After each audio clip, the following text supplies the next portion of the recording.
What's going on, everyone, and welcome back to another episode of Paint Society, the channel where the learning doesn't stop when the video ends. Today, we're going to attack this Acura MDX. We have a lot to paint, and well, this vehicle sustained some damage. So let's go ahead and talk about how we got to this point. So when this vehicle came in, you can see that the fender sustained a lot of damage to the front end, as well as the bumper cover being cracked along the driver's side. Luckily for our shop, it did not have any frame damage, so parts replacement was a great option here. So we tore off all of the parts. We then went ahead and test fitted what parts we had, which was some brackets, the fender, and the bumper, while we were still waiting for the headlight and headlight bracket. At that point, it was time to start prepping the hood. Now, although we did get a blend for the hood, we did have a lot of chips on the hood because it is a vehicle with over 97,000 miles. So what we did is we sanded it all down with 400 grit, and then we went around and fixed any little pinhole using some small filler. Now, as a courtesy, what I did is I'm going to paint the passenger side fender just to make sure that the hood matches that fender. And well, since we're doing the bumper cover, a brand new bumper cover, we want to ensure that our color matches on that side as well. From this point, we took off our driver's side fender, and I like to cut it in off of the car. So I took it into the booth and we sprayed down a sealer, a base coat, and we just put one coat of clear on there. This way that this fender has the same material, and it will save us from having to seal inside of the booth. So at this point, once the filler had dried within the small defects within the hood, we went ahead and sanded that all down, making sure we're getting it nice and flat. So what we did is we put some 2K urethane primer on top of that. Once that was done, we went ahead and gave the whole hood a 600 grit sand scratch. This will ensure a smoother finish. We're not going to be using sealer, and we want our base to lie on something nice and flat. We washed up the whole vehicle using our scuff stuff with a maroon scuff pad to make sure that no dirt was in any areas, and gave us a nice foundation for our paint to lay down. We followed that up with our bumper cover being sanded down with that same maroon scuff pad and some scuff stuff. And here we are pulling the car into the paint booth and getting it to the point that we are at right now. So with all that said, we have a car, we're ready to paint, so let's get started.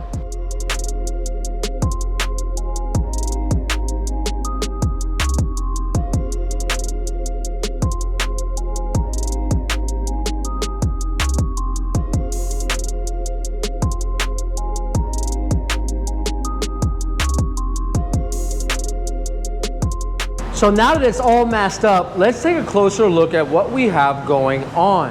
Now this is our new fender. Now we just put the base coat. We didn't mind doing the pearl. We don't need it. We're gonna go back over it anyways. And the reason why I do this is because we have a similar color now. So now we can go ahead and just base over it with ease, and we already have our sealer coat.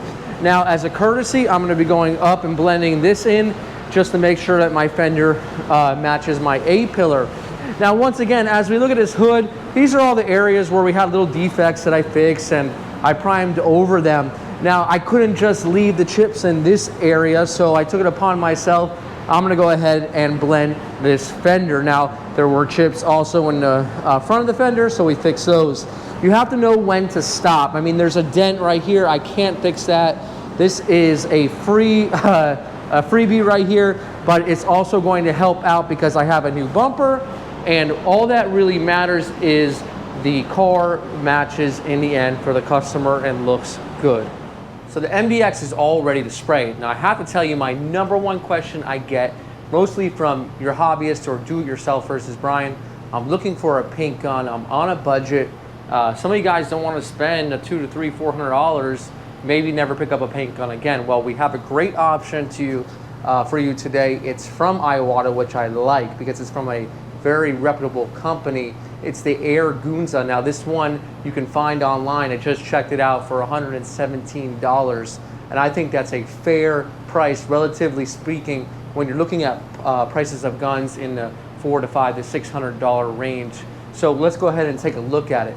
So just a reminder, Iwata makes those guns that are most famous, the LPH 400, W 400, and of course the WS 400. So you understand where the brand is coming from. They wanted to design a gun that can meet the budget of, let's say, a little guy in the garage or someone just starting out.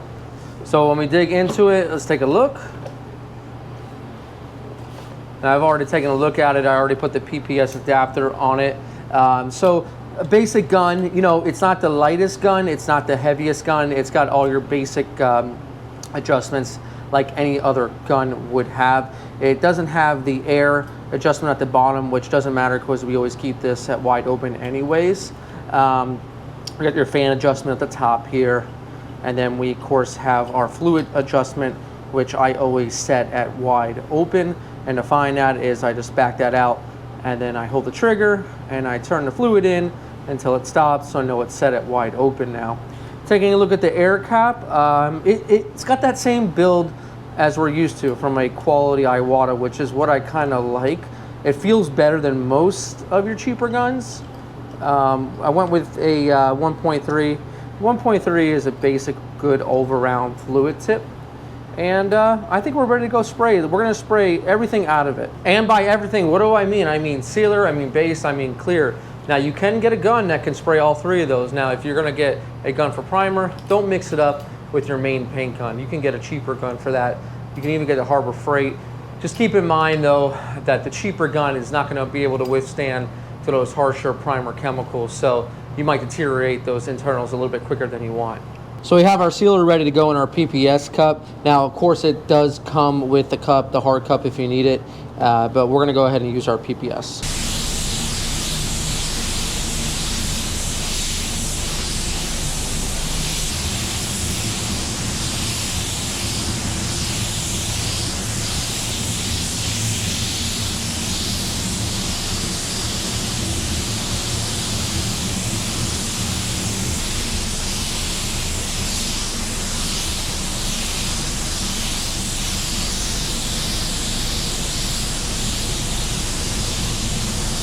Sealer coat went down and it is very smooth. It's still drying, which is very important. So right off the bat, I can tell that the fan is much smaller, much narrower than we're used to on that of an Iwata, the LPH 400, W400, and so on. But these are some of the compromises that you're gonna deal with a cheaper gun. The trigger isn't as smooth, but it's still smoother than most guns around this same price range. We're ready to spray our base on the rest of the car. Now for our base, we're gonna take over the whole hood. We're gonna blend in to half of the fender, carry the paint on this side over the whole fender, and blend into our door and into our A-pillar.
So here's the base after it's been flashing. Now I showed you one coat. We actually went down and put down two more additional. And I'm really impressed with the way it did break up the base coat. It shot the base coat really smooth, and that fan opened up just a little bit more. We're running a thinner material with base instead of sealer, so it obviously did a little bit better, and it's nice and smooth into our blend areas as well. So allow that base to really flash before the pearl. Give it about 25 minutes. So a lot of guys ask, do I need to break down my gun in between coats completely? Well, what I do is I'll take like a towel and just get a bulk of that paint out of there, so that way you're not spending a whole bunch of lacquer thinner or, you know, through the gun, and it makes a big mess. And then take the cap off, and then from that point, what you could do is you can run some lacquer thinner through it, clean it out, and then you'll be good to go.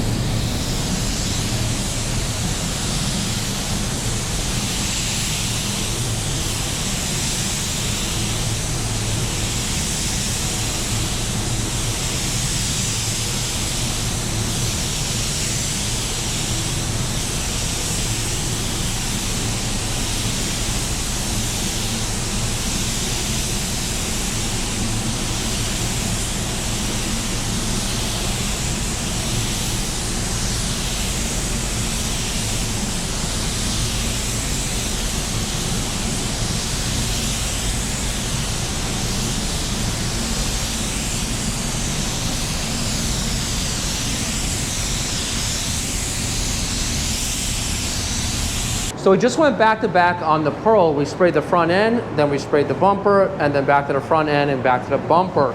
That pearl dries pretty quick. Now, looking at this finish, you wouldn't know if this came out of a $120 gun or a $600 gun. The facts are it blended out, the paint is smooth, and it is ready for clear.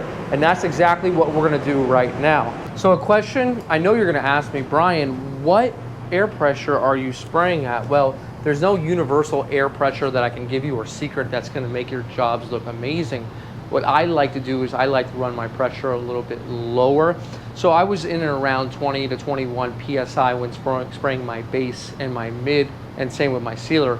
Now with my clear, I'll probably pump it up to maybe around 23, 24. The key is to look to see what is the paint doing and then adjust from there, and also adjust your speed. Now my first coat you'll see right here, I'm just gonna get the clear on. I'm not gonna hammer it on. That's what the second coat is for. Let's get to it.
Just finished spraying that second coat and it looks really, really nice.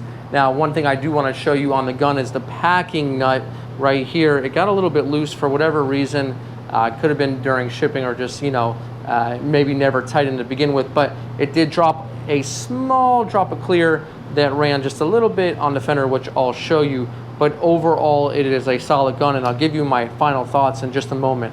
Let's check it out. So if I were to show you this finish here, you wouldn't know if it came out of a $120 paint gun or a $700 paint gun. You can see how smooth and how flat it is. Now, a lot of this is attributed to the fact that the prep was done very smooth as well. You can see the middle of the hood is really, really glossy, and I was able to lay it down about 80% overlap, and it handled it fairly well. And as we move on to our finish of our fender and our door, we can see a very nice consistent finish as well. And that small little drip from the packing nut is right there, which shouldn't be a problem to cut out.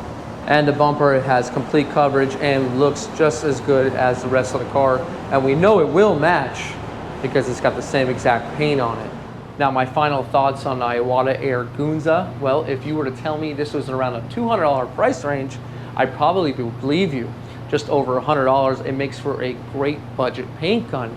Now, I've told you before that you only really need one gun all the way. Don't waste your money spending a gun for sealer, a gun for base, a gun for clear, especially if you're a hobbyist. You see me do it right now. All I did is just clean it out, and with 1.3, it will spray all your coatings fairly well. Now, as for the gun itself, a couple cons is it's a little bit heavy when you're in the middle of the hood, but it can be attributed to the fact that it is built pretty solid, no weak components that I saw around the gun.